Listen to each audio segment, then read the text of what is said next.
Så du vil gerne være ung og komme her til Danmark som elev. Hvad er der forskel? Først hvad? I over England har noget som Matches og Mashed Potatoes, Frog in the Hole, Shepherd's Pie, Full English Breakfast, og her i Danmark har vi noget lidt mere simpelt. Bøffelblød løg, vores flæskesteg med persillesauce, smørbrød, wienerbrød eller kartofler. Musikkultur.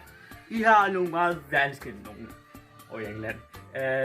John, Sharon, David Bowie, Fred Mercury og Harry Styles.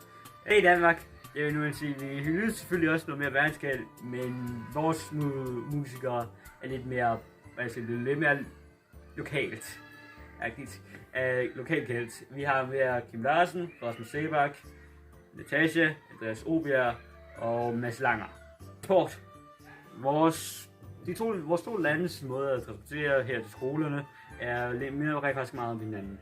Vi går, vi cykel, bus, tog, andre offentlige transporter, vi kan også bil. Og hvis tilfælde elektrisk løbehjul. Det eneste forskel er, at over i England så bruger vi bare meget mere skolebusser end her i Danmark. Det var det. Tak fordi I lyttede.